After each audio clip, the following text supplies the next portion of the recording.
going on YouTube? You're watching Fixed by Shaq, and in today's quick video I'm going to show you how to fix this annoying problem of having your iPad stuck on the screen which says it may take a few minutes to activate your iPad. In my case it's already activated, it worked, it took a lot of time to activate, but I'm going to show you how to fix this problem in this video. If you find my content useful by the end of the video, consider subscribing, like the video, and let me know down in the comment section if you do have any question or doubts. Hey, my name is Shaq, and in this channel I do cover a lot of tech hacks and tutorials, so if you're into tech content, consider subscribing here to the YouTube channel. It really helps me out. Now, jumping straight into the reason why this actually happens, it's because the server of Apple themselves may be busy, or you may be facing a bug, a glitch after updating your software, or you may be in a situation where your internet connection is not stable, or it may be oscillating from time to time. It may be going up and down, up and down, up and down. Maybe when you tried activating, it wasn't working fine, but then it suddenly started working fine. Or it may also be related to a few workarounds in here that we will double check right now. Now, the very first thing you need to do if you're stuck on that screen, let's pretend that this is the screen. Depending on the iPhone model that you've got, you need to perform a forced restart on your iPhone device or iPad. In my case, I do have an iPad in here just to showcase it to you, but the process is exactly the same. Now, if you do have an iPhone 8 or later models, for example, much newer iPhones such as this one, all you need to do is perform a forced restart by rapidly tapping on volume up and then down and then pressing and holding the power button continuously for approximately 8 seconds until your iPhone shows up the Apple logo. Just keep on pressing the power button continuously, and as soon as you see the Apple logo, you're going to release that button. There we go, Apple logo, release the button and let it turn on normally. Now, essentially a forced restart is basically a restart that will remove the battery theoretically from your phone and then reconnect it, and then your phone will be fixing all bugs and issues that you've got here on your phone. So if you do have an iPhone 7 or 7 Plus, all you need to do is press and hold the power button along with the volume down continuously for approximately 8 seconds until you see the Apple logo and then release both of the buttons combination. Now, if you do have a much older iPhone device, such as an iPhone, for example, an iPhone 6 with a physical home button or anything with a physical home button like mine in here, you're gonna press and hold that button continuously along with the power button until you see the Apple logo. Or if you do have a much older, such as my iPad in here, the button may be here at the top, so you're gonna press and hold both of the buttons continuously until you see the Apple logo. Now, I'm gonna showcase it to you in here with a very old iPad. There we go. I'm pressing and holding both of the buttons combination. Do not let it go, just keep on pressing and holding and it's gonna restart. As soon as you see the Apple logo, there we go, release both of the buttons combination and let it turn on normally. Once it turns on, it's gonna bring you back to that hello screen to configure one more time the entire process of the new iPhone or iPad device that you've got, that you've just actually reset or that you wish to configure from scratch. Now, doing a forced restart does not delete any sort of data from your phone. It just restarts it, as I've just said a few minutes ago. Let's wait for a couple of seconds until my iPad turns on one more time. There we go, my iPad is now on and we're back to that hello screen from where we're gonna configure it from scratch. So we're gonna slide to set it up, and then it's gonna ask us one more time to choose our language. Of course, I'll be going with English in my case. Next up, you do have the country or region where you actually are. In my case, I'll be going with the United States, okay? There we go. Let's quickly scroll down as the slider is not working perfectly. United States. Next up, it's gonna ask you to connect to a Wi-Fi connection. Now, this is where the trick comes into. I'm gonna connect into this one, but if you do have a different one, just try a different one or double check that this one is actually working. You can double check by connecting a different iPhone or a different device to that network to see if it's actually working fine or not. Now, if it's not, you can just take a phone and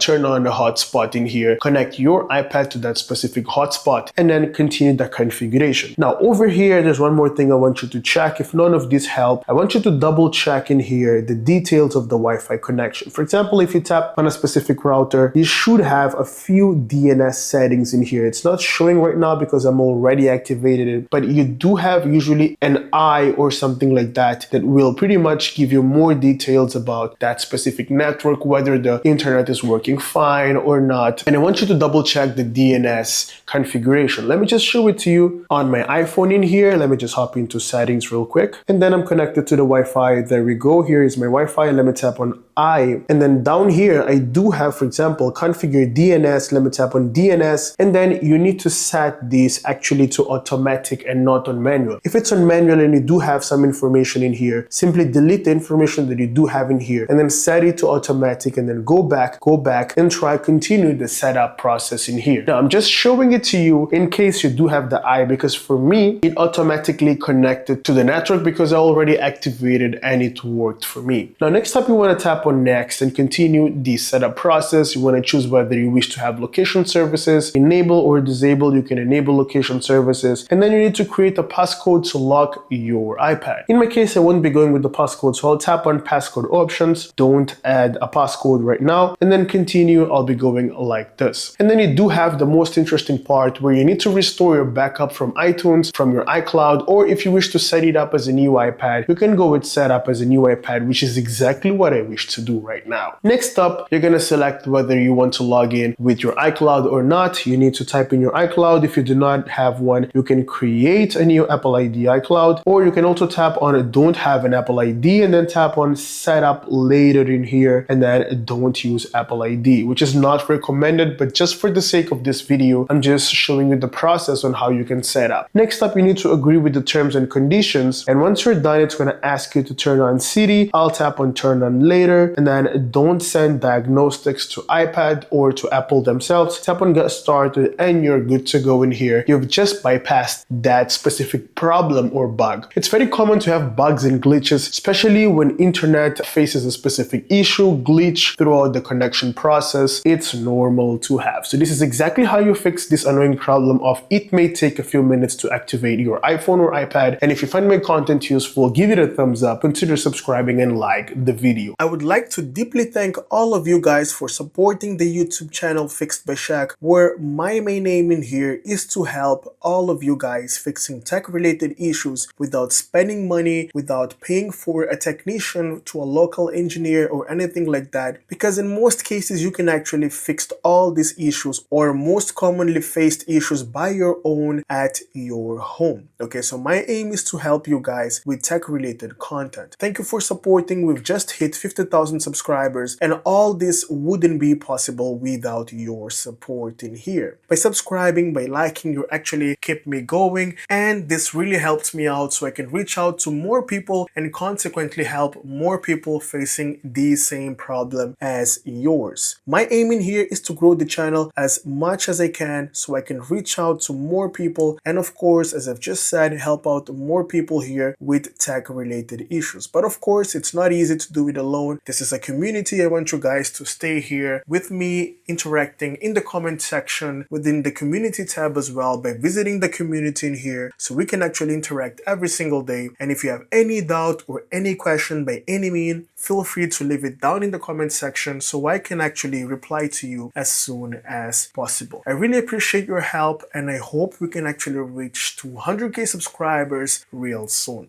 I'll see you in the next one. Have a great day.